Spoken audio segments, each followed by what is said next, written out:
Thank you all for coming. I'm Marion Bittler, and I'm a professor of economics and the interim director at the Institute for Social Sciences here. And I'm happy to welcome you to the first noon lecture of Winter Quarter. These lectures illuminate topical, cutting-edge social science research taking place on our campus, and we're trying to really give an opportunity for faculty, especially new faculty, which we have a ton of in social sciences this year, a chance to present their work to an interdisciplinary audience. These are just one of many events that are hosted or supported by ISS, and we have a great website and Facebook, Twitter, YouTube, etc.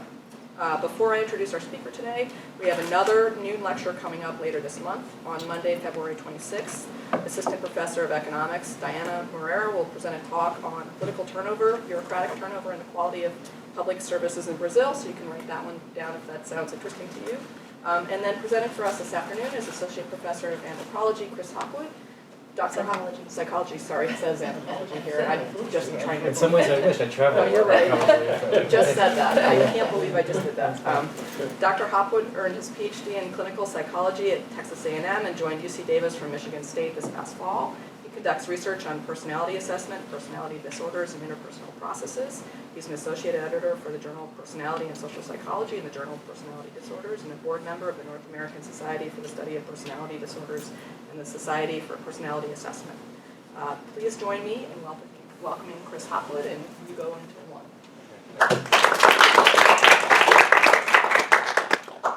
So I'm happy to be here, and I'm thrilled to be at Davis for all sorts of reasons, not the least of which is the weather, of course, this time of the year. So I understand the audience is a bit mixed in terms of background, so I thought I would talk about something very big picture, the structure of psychopathology. Epidemiologists have tried to quantify the burden of mental health in a variety of different ways in terms of its impact on the criminal justice system or education, the healthcare system, lost work, etc. And by all of those metrics, it's a massive burden. And that's before you even get to the distress and misery that a person with mental health problems suffers from.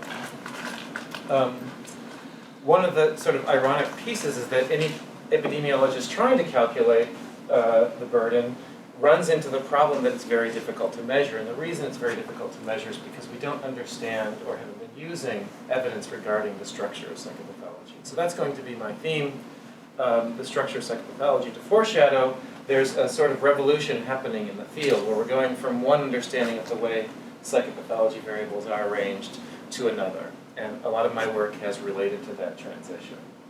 I'll start with an analogy. Psychiatry in contemporary times is operating in a way that's similar to chemists operating before this picture, right? We don't really understand how different psychiatric phenotypes are arranged with one another because we don't have a good understanding of the basic elements of human individual differences, of neuroscience, etc. And so the way it typically works is people will present to clinics or hospitals with certain kinds of symptoms, and if you've had a practice long enough, you start to notice patterns, and then you write down these patterns and say, well, some people seem to be more this way and some people more that way, and you kind of bootstrap up from that sort of descriptive presentation and inference to some kind of model of how people with different kinds of ostensible mental disorders differ from one another. Ultimately, what you'd like to be able to do is to go from that kind of model to one in which you understand the basic elements. So to go from water to hydrogen, oxygen, etc., right? And we're still quite a ways off.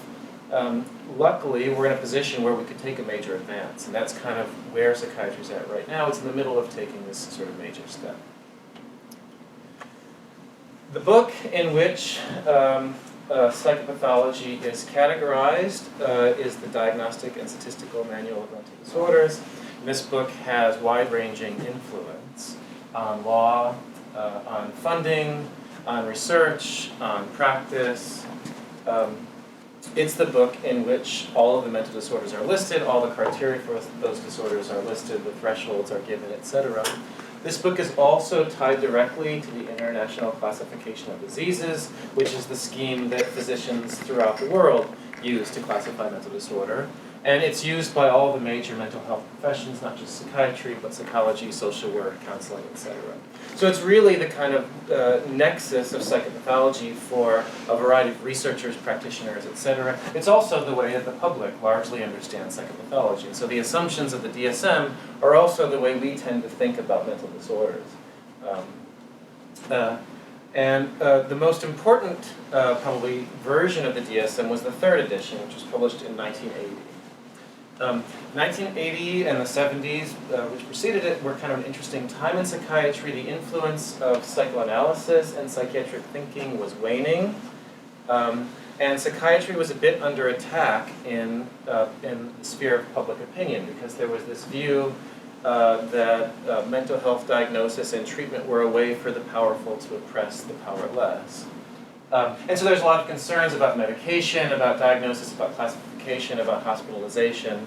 And so psychiatry was in a bit of a defensive position, both retreating within its ranks from psychoanalysis and from outside, from people who were largely skeptical about the endeavor in general. And so the idea of the third edition of the DSM, the first two were largely ignored, but the third edition ended up having a lot of importance in a variety of ways I just described a moment ago. The idea of the third edition was, we don't really know what's going on underneath the hood, but the one thing we should be able to do is reliably agree when we say something like depression that we're saying the same thing, right? And so the goal was to get away from inference, to get away from trying to come up with some explanation of why a person might be depressed, and just focus on the readily observed presentation, so that we could all sort of agree, like, these are the things that go along with depression or whatever, and distinguish depression from anxiety or whatever. That sort of model or way of understanding psychopathology really hasn't changed. There's been some minor changes around the edges, but for our purposes, the same underlying assumptions have persisted for the 37 years since the publication of DSM, 38 years. I'm still getting used to 2018. And so that's going to be the foil in today's story, is the DSM, or medical model of psychopathology. I want to start by illustrating a little bit more of an experience near example. So imagine a person who feels like this person looks. This could be you, it could be someone that you care about, someone that you love. Psychopathology is sufficiently common that it shouldn't be difficult for you to imagine at least one person that feels like this person looks. And ask yourself, is this person sad, miserable, hopeless, depressed? Is this person ruminating about how other people probably think about her or him, afraid of going out into public, thinking they're probably lesser than other people? Does this person tend to see the world maybe through glasses that distort reality in some ways, maybe not see things the same way that other people see? Are they detached from meaningful goals? Most likely, many of the people that you sort of brought to mind would have met all of those criteria, as it were, right? That many people who feel the way this person looks could be described along all of those lines.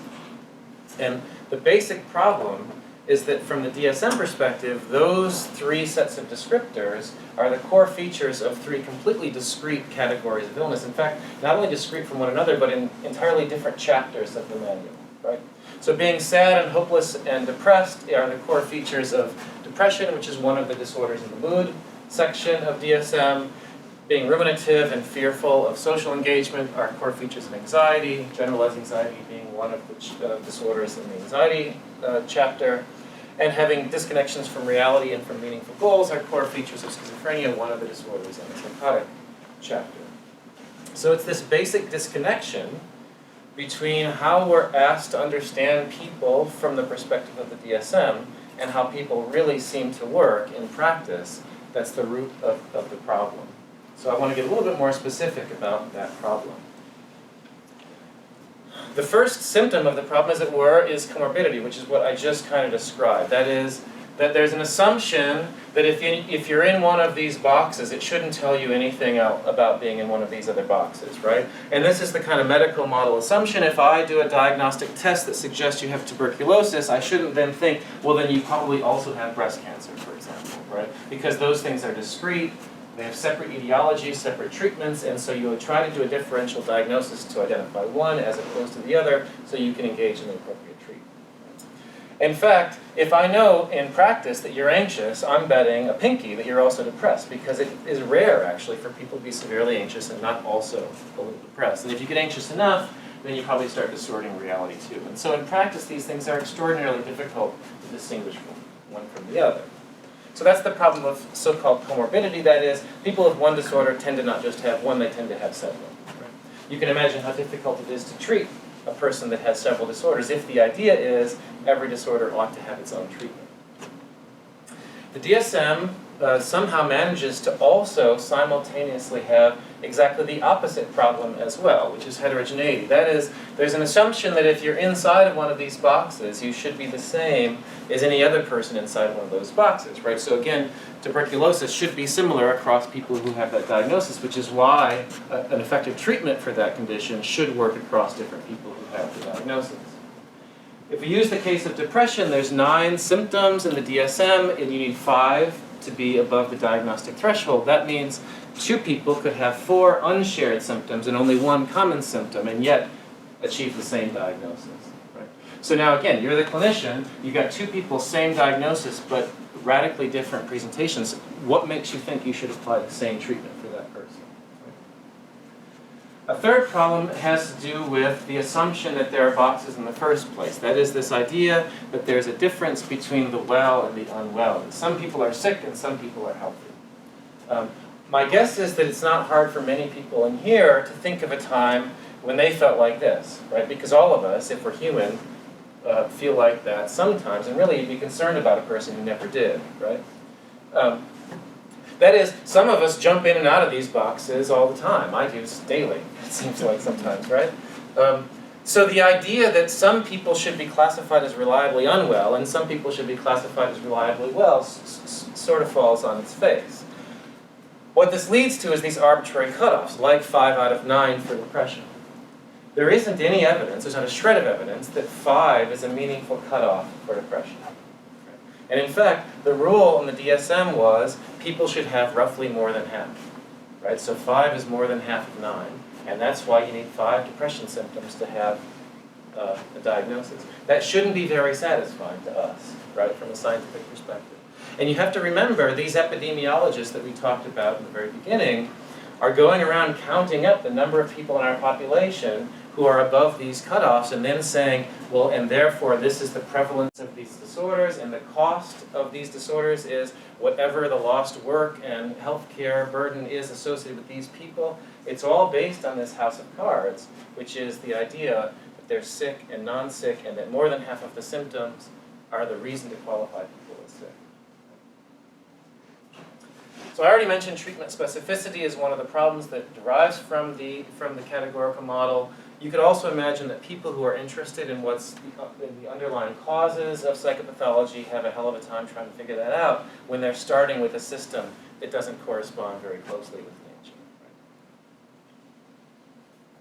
The good news is that there's a different way of thinking about it, and that different way of thinking about it, in part because the DSM is so well established and has been a target for research for nearly 4 decades, that different approach has started to build up a stable body from which a better system could be drawn. So I'd like to distinguish 2 systems. The medical model, a system that is used to frame the current version of the DSM, and the model that I'm going to turn to next. The way that the DSM works is it's published by the American Psychiatric Association, and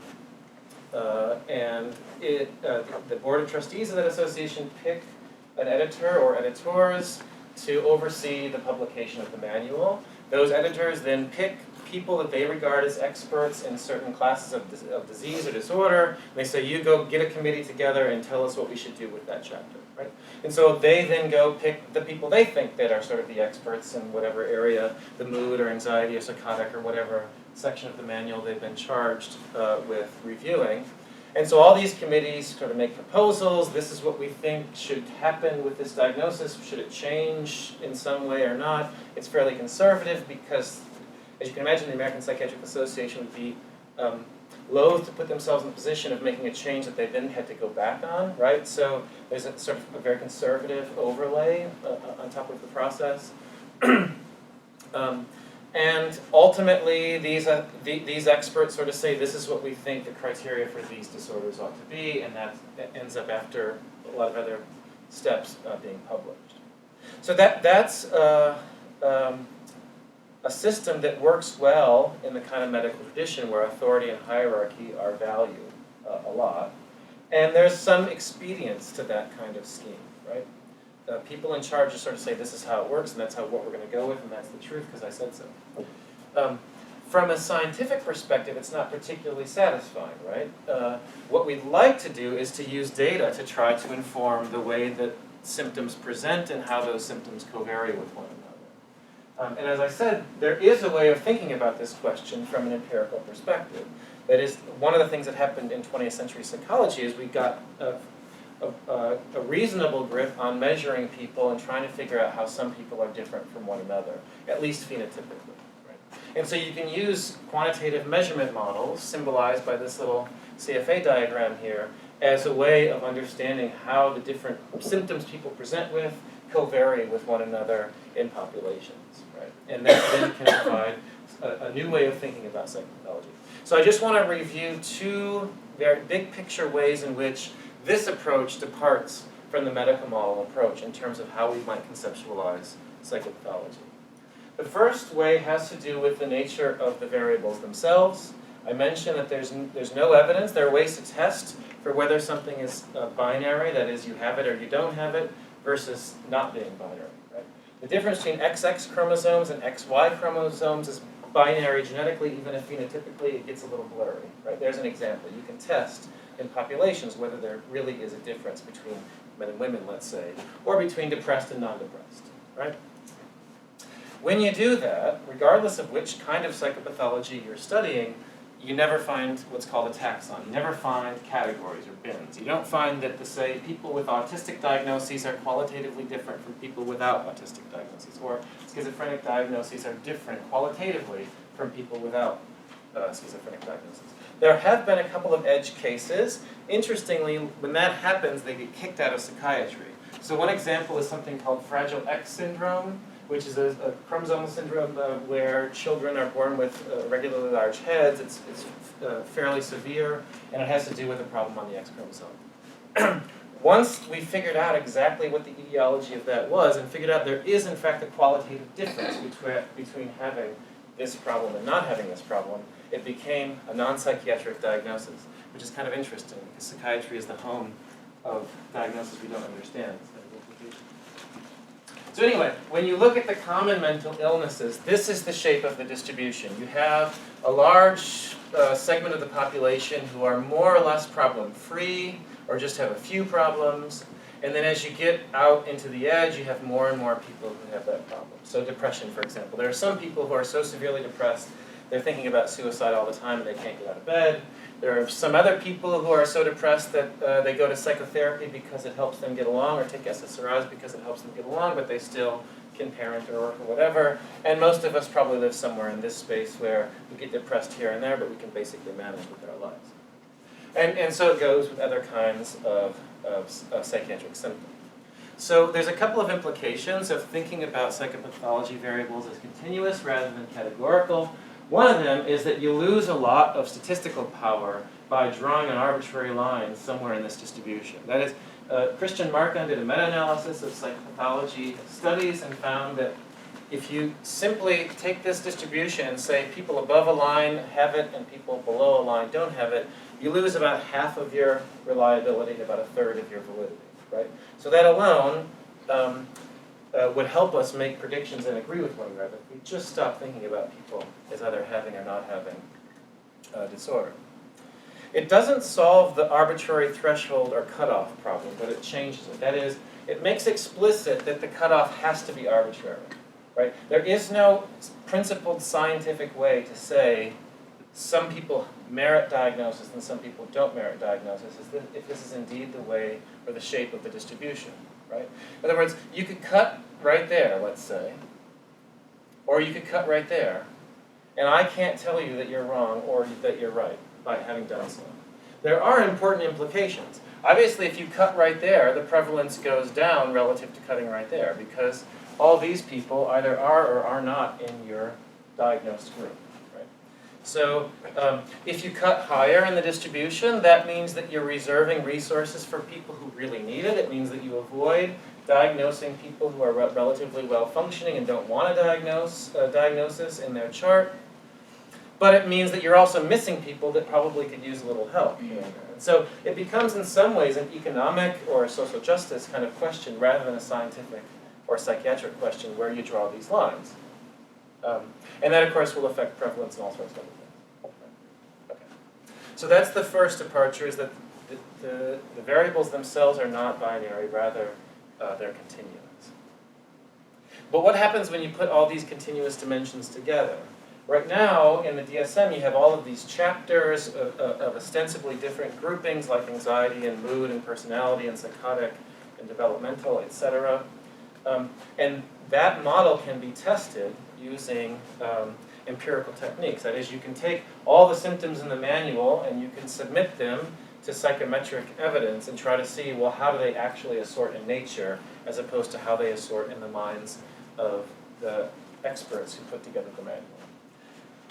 And there are different approaches to doing this, but they converge on a similar kind of idea, which is that there are evidence-based dimensions which assort themselves into a kind of hierarchical framework. At the top of this hierarchy is one big category dimension which reflects the fact that people with problems tend to have lots of them. Right? The more problems you have, the more problems you have. That is, if you're really severely anxious, you're probably going to have lots of other things going on as well. And so what that looks like empirically is that every symptom in the DSM is positively correlated with every other symptom in the DSM, even ones that don't seem like they ought to be, like, say, anxiety and alcohol use, where it's not obvious at first blush that those would be correlated maybe, but in fact they are. Right? And that's why when you fit a model like this, you're going to get one huge first factor, if you want to think of it that way. Right? There's going to be a lot of variance in all these different types that lumps into one big bin. You can then make a distinction between two broad differences, internalizing and externalizing, we'll call them. That is, some people tend, when under stress, to internalize, to feel anxious, to go inside themselves, to feel worthless and helpless and hopeless. And some people tend to act out, to be violent, aggressive, hostile, substance using, etc. Right? So you can make a kind of broad distinction, and then you can break those down further, and then you can break those down further, and this picture would continue going down into an increasingly complex hierarchy, where the syndromes that are listed in the DSM might live somewhere around this level, and the symptoms that comprise those syndromes would maybe live somewhere below them, etc. Now there's a couple of advantages to thinking about psychopathology as arranged in this hierarchical kind of way. First of all, you can connect the dimensions of this system into underlying systems of psychometrics, of personality, of neuroscience, or whatever. And in fact, when you look at the way neuroscientists tend to assort their sort of underlying systems of the brain, it looks a lot more like something like this than it does like the chapters of the DSM. Right? So there's converging lines of evidence that we're onto something in a certain respect.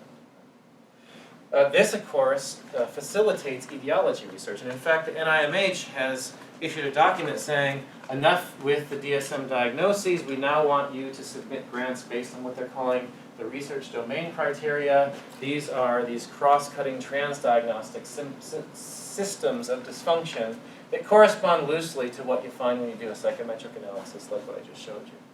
This also has implications for the organization of the manual. Rather than having these chapters which arbitrarily decide mood and anxiety, for example, are different from one another, you could assort the chapters along the lines of these major evidence-based dimensions. This would then have implications for assessment methods. So clinicians, rather than giving assessment methods based on the organization of the manual, would give assessment methods that would be more efficient and reliable because they'd be based on an evidence-based model of how the elements of those assessments co-vary in nature. And this, of course, would impact intervention, research, and practice. So rather than treating a depression as distinct from generalized anxiety disorder and ignoring the fact that those two phenotypes correlate 0.8 in nature, you could say, well, why don't we treat internalizing problems, because that's the thing that they have in common, as an example. Maybe I should just touch upon that a little bit more. Intervention research has been standing still for 30 or 40 years. So SSRIs, cognitive behavioral therapy, psychodynamic psychotherapy, have been established for decades, and they haven't really changed a whole lot. What we have learned from that research is, number one, the things that were designed to treat a specific problem tend to treat lots of problems. So SSRIs are used to treat depression, but also anxiety and sleep problems and all kinds of other things. CBT works for all kinds of different problems, and that there isn't any specificity. That is, one treatment doesn't seem to work better than a different treatment that was also designed to work for anything, right? So when you compare these treatments in RCTs, they virtually always tie, they virtually always beat a waitlist control, and they almost never beat one another, right? And so, despite the generation of countless acronym psychotherapies and medications, we don't seem to be getting very far. Perhaps it's because the targets are a little bit murky. Okay, that's my soapbox about that. Okay. So it would help, and to summarize the first bit, it would help to move from an authority-based system for diagnosing psychopathology to an evidence-based system for psychopathology in a variety of ways that would affect both research and treatment, as I just described. But let's go back to this person and think about what his or her life is like. Simply saying, like, this person seems distressed or gets distressed, this person seems anxious, this person seems to distort reality, doesn't actually get us very far. If we really wanted to know what was going on, we would have to say something like, well, when does he get stressed out? What kinds of things make him stressed out? When he gets stressed out, like, what does he do? What does he do that's adaptive coping? What does he do that's not adaptive coping? We'd have to know something functional. That is, we'd have to know something about the dynamics of how his or her problems play out in his or her actual life. Right? So the first 10 years or so of my career were focused on what I've just been talking about, sort of getting the structure of psychopathology right. I'm basically satisfied that we've got the broad strokes of that worked out, and it's becoming boring, and so now I'm starting to be more interested in what I'm going to call dynamics. Just go back to this example to illustrate what I mean. Chemists, I gather, are not actually interested in this, right? What they're interested in is the fact that it's the relationship between protons, neutrons, and electrons that gives rise to this. It's the relationship between how many electrons you have that gives rise to the formation of molecules, right? That's what we care about. We want to know how the system works. Without having a foundational structure, we can't understand that, but that's not the end. The end is figuring out how nature actually works. And so it goes with psychopathology. We need to have evidence-based dimensions in order to make inferences about how psychopathology actually works. So clinicians, for example, can say, well, right now would be a good time to apply this specific intervention for this specific problem, right? In a way that so far we don't have much of a grip on. Okay. So how do you go about studying dynamics? Well, the first step is organize the dynamic inferences around evidence-based dimensions. So we've been using a technique in my lab that I'll just give two brief examples of, and then I'll stop and open up for a discussion, to try to map out how evidence-based dimensions play out in people's real lives. So this is the continuous assessment of interpersonal dynamics. It's designed to sample two dimensions relevant to interpersonal functioning. The first is dominance versus submission, so how assertive, dominant, powerful am I being versus how meek and passive and submissive am I being.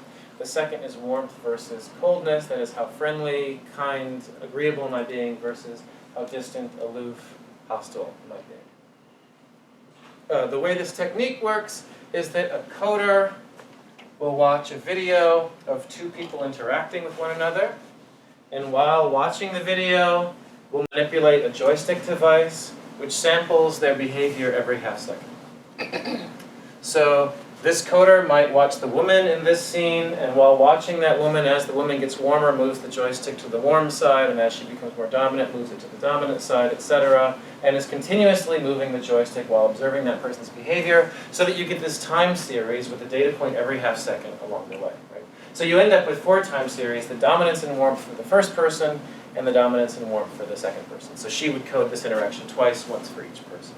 And then we'd have multiple coders code for the sake of reliability.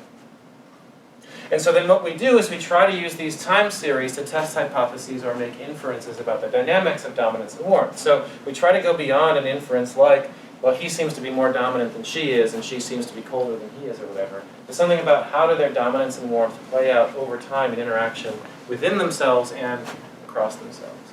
So I'll just give two really brief examples, and then I'll stop talking. So, oh, this doesn't show up all that well. Well, I'll just have to fill in the blanks for you. What is narcissism? You could think of narcissism as a person who's kind of a jerk. There's narcissists in the news, for example, all the time, particularly lately, the last year or so. And so that's kind of what you first think of when you think of narcissism. But even that person who's been in the news all the time is not narcissistic all the time. Right? Even the most narcissistic person, you can imagine tender moments with his daughter, for example, when she was a child or something like that. Or to make it a little less sensational, it's possible that you have colleagues in your own department who could be described with the term narcissism. But it's not the case that that person is always that way all the time. Right? In fact, from a clinical perspective, narcissism does not mean this is a person who's kind of an arrogant, grandiose jerk, thinks really highly of themselves. And in fact, if that's all it meant, then I'd be concerned about universities because it seems to be full of them. It means more than that. It means that when you poke somebody, that they're so vulnerable and fragile that they have this immature reaction. That the grandiosity, the arrogance, the hostility comes out because they feel threatened. Clinically, that's what narcissism means. Right? So that can't be described by something like, this person is kind of a hostile, grandiose jerk. Some people are hostile, grandiose jerks, but they're immune to being poked. They stay that way no matter what you do to them. Right? So that would be the difference. So this is a scene in which a husband and a wife are being recorded talking about some time where they had a difficulty. Right? And they talk for 300 seconds. And I'm sorry that you can't see the wife's time series very well. This is the husband's time series for warmth. And this is his time series for dominance. And hers, I'll just kind of outline it because I can see it, is pretty stable here. And here goes like that right there, and then goes like that, and then sort of stays down here. So what's happening in this scene? Well, for the first 30 seconds or so, they're kind of warming up. She's a little warmer than him, but they're both kind of warm. He's a little more in charge than she is, which if you saw this scene, you'd get the sense that that's kind of the typical way their relationship works. Okay? And then something happens here where she gets real dominant just for a moment, for maybe like 5 seconds, and then retreats immediately. And while she's doing it, she gets just a smidge cold. Right? So we're going to forget the content because it gets too complicated, but just think about the process. You're asked to do something, you're going to talk about something, she asserts, right? And this guy, with the assertion, he's submissive for a moment, he gets extremely dominant, stays dominant for about 100 seconds, and gets cold, and then stays cold. Right? And then they kind of re-regulate over here. Where he's still doing a lot of the talking, but now he's a little warm. She's similar in warmth, she's submissive, but the rhythm seems to have been reestablished. So what happens? There's 30 seconds of sort of warming up. She threatens him, or pokes at him, or insults him in some way. He has a narcissistic reaction that lasts about 100 seconds or so, and then they re-regulate with one another. And again, if you watch this scene, you get the sense like, this is not the first time that this has happened. And if you notice, you can't see it unfortunately, but if you could, you would see, despite him having this kind of immature reaction, she stays pretty warm the whole time. And she backs off, and she becomes submissive. And you get the sense, if you watch a scene like this, she's probably learned that that's the thing that causes him to re-regulate, and they can reestablish some harmonious rhythm towards the end of the interaction. So from a clinical perspective, this is what narcissism looks like. It doesn't mean that the guy's a jerk, because in fact in the end he's not much of a jerk, and at the beginning he wasn't much of a jerk. Well, it's only after this poke that he acts out. And in fact there's a way that she's learned, it looks like, to re-regulate. So I'm not going to go into much about how we use this to make other kinds of inferences, but this gives you a taste of how you can use this technique to get beyond structure and towards a better understanding or deeper understanding of dynamics. I'll give you one more brief example. Now in psychotherapy, these are what we call smoke plots, in which an entire time series is summarized in one image.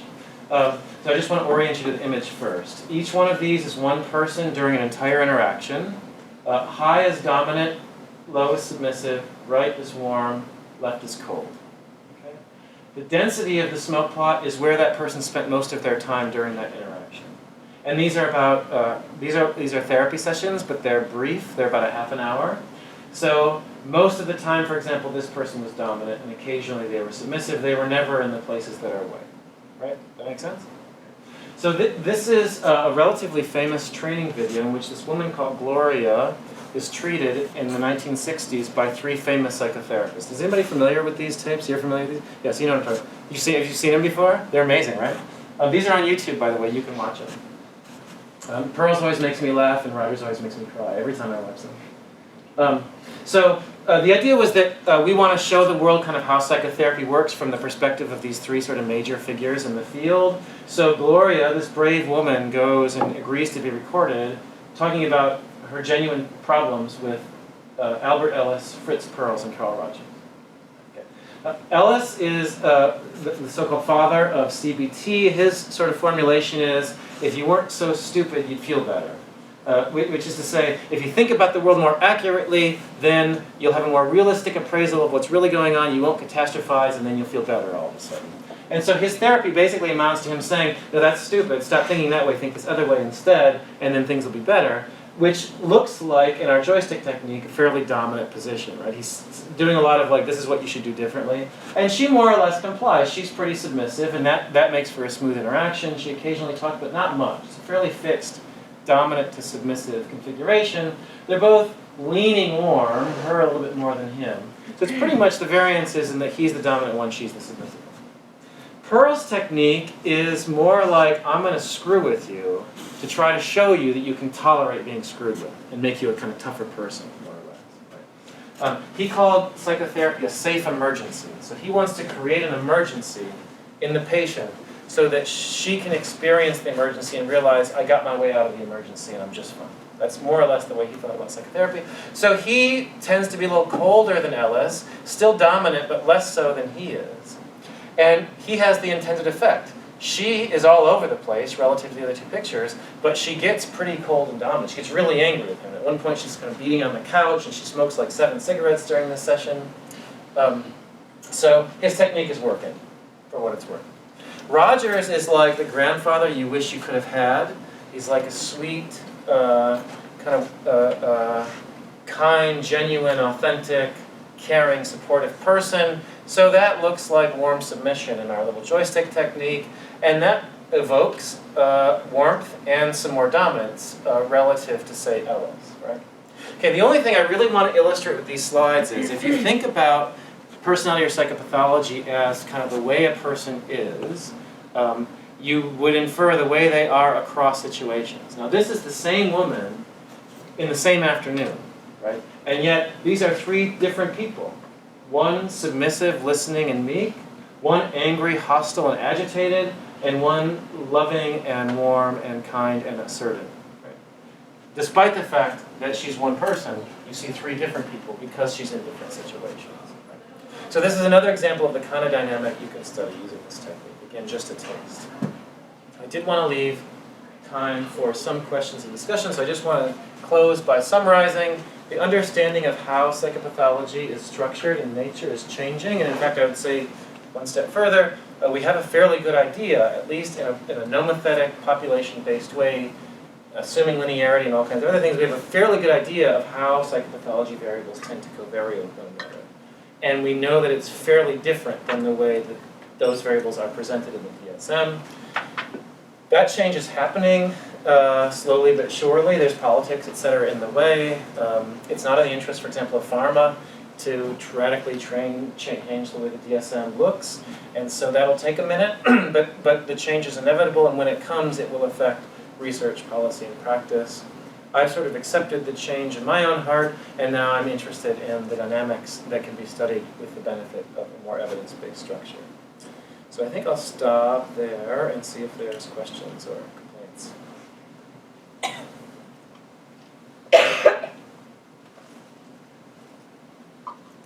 Or I could juggle. Yes? I feel like I've read a few times that it's a very broad generalization that in the 90s everyone was depressed taking Prozac and now everybody's anxious and taking Xanax, and I wondered if you had encountered any of that in your own research and if you had any thoughts about whether it's accurate or why that would be the case. Well, I can start with the accurate piece. I don't believe that the prevalence of psychopathology is changing all that much. This has gotten a lot of press with autism and narcissism as well. There's this idea that there's a narcissism epidemic and that there's an autism epidemic. I think a couple of things do happen that cause those kinds of trends. One of them is that we think about constructs differently than across time and therefore measure them differently. Two, given that the cutoffs are arbitrary, you can move them around fairly easily without consequence, right? So all kinds of social and political factors come into play where, for example, schools may become more sensitive to the possibility that a kid may be having a hard time because of an autism spectrum disorder. At the same time, the way that autism is thought about and assessed changes and becomes more sensitive, and so all of a sudden a lot more kids get put in that bin. Whereas 10 years ago they might have been described some other way or not noticed at all. Now all of a sudden there's a lot more of them, and then people say, oh my God, there's an autism epidemic. Like, is it because of vaccines or whatever, right? And then now we've got kids not being vaccinated, et cetera, right? So I think mostly that's the sort of reason that happens, and that there's probably not good reason to think that there's a huge change in the actual prevalence of the problem. In other words, another way of answering the question, maybe more simply, is I don't think this changes, but I think our perception of where this line is changes all the time. And it's kind of arbitrary in the first place, and so nobody's right, nobody's wrong, in a sense. So from your evidence-based perspective of approaching psychopathology in multiple domains, when we're talking in psychology as a field, and we have multiple scales that are trying to get at the construct, say, of depression, how would you consolidate all of those varying scales that are measuring depression in adolescence and childhood to adulthood to be able to have this more systematic approach so that we're all speaking the same language in a sense? I guess I think of three ways to respond to that. One is, it's always better to use more than one measure if you can, because latent variables are better than manifest variables from a data analytic point of view, right? And you can go wrong easily. Narcissism is a good example of an entire field kind of going wrong because it ended up using a single measure that probably isn't that effective to measure a construct. I could talk about that more if you want to. The second way to answer your question would be to say, I think you need to measure more than just depression if you're interested in depression because of this picture. In my field, for example, of personality disorders, there was this idea that borderline personality disorder is like this single discrete type. Turns out borderline personality disorder is a pretty good proxy for this. And so you could think, well, borderline disorder is this disease that's comorbid with almost everything. Or you could think, well, borderline personality disorder is like a summary of any kind of mental health problem a person could ever have. Right? And then it becomes useful because it becomes a proxy for this global factor. Now you only understand that if you measure that alongside of everything else. If you only, the people who still argue in favor of keeping borderline personality as a discrete type have tended to study it in isolation. That is, have not measured all the other stuff that goes along with it. So I think the second answer would be measure everything and then try to pull out whatever discriminate valid elements you might think are depression vis-a-vis anxiety and other things, right? The third is the most challenging piece, because at the end there you brought up the developmental problem, which is, the issue is that psychopathology probably manifests differently across the lifespan, right? So the way a 5-year-old expresses depression is going to be very different than a 15-year-old, than a 25-year-old, than an 85-year-old. And you know, the latent construct, we presume, doesn't actually change. That is depression, whatever that is probably still the same. But because it manifests differently, our measurement tools can only connect to the way it expresses itself.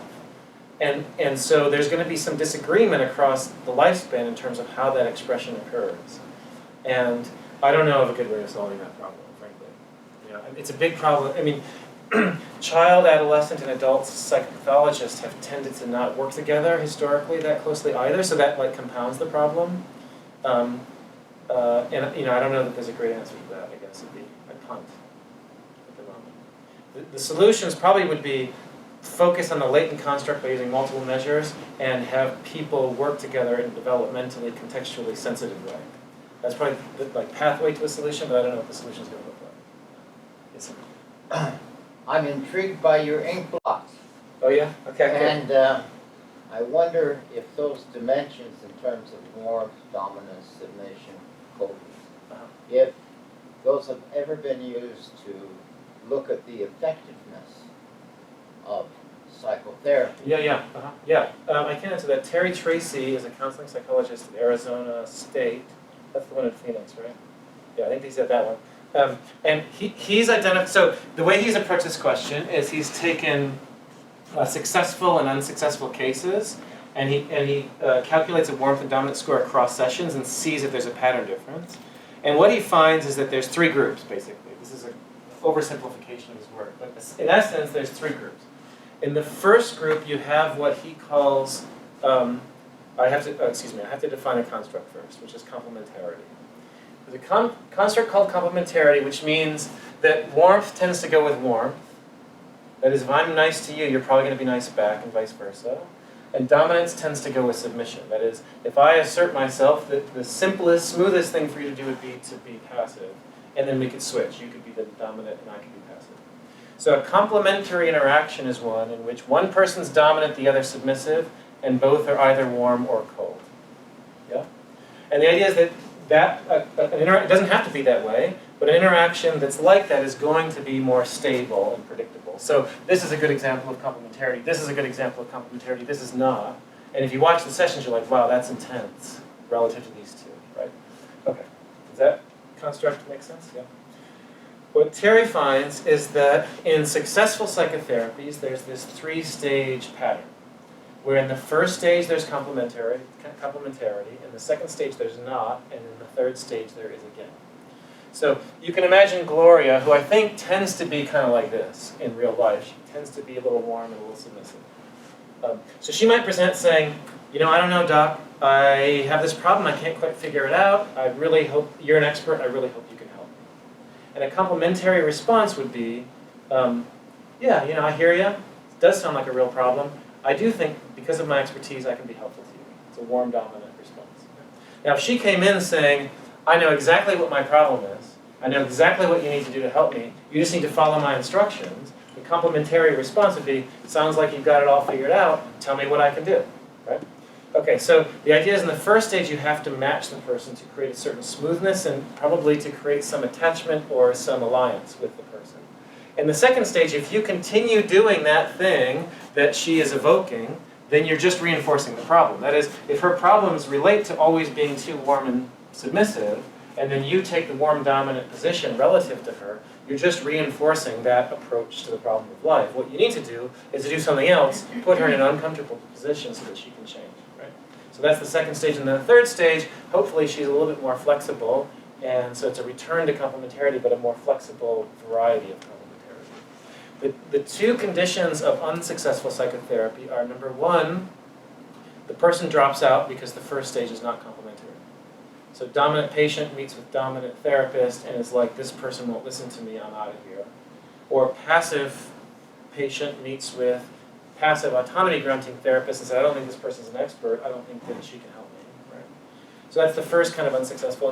And the other kind, which as a supervisor of clinical students was by far the most common that I observed, was stable complementarity throughout the entire therapy and a lack of change. So you keep going, because it's nice to go talk to a nice person who's going to listen to you and reinforce you. It's going to be smooth, and I love going to see my therapist, but the person never actually gets challenged and therefore never changes. So I could say more about that, but I've already probably said too much. Well, I was thinking, are you measuring the pair then, the therapist and Yeah, the patient? that's right, yeah. Okay, yeah.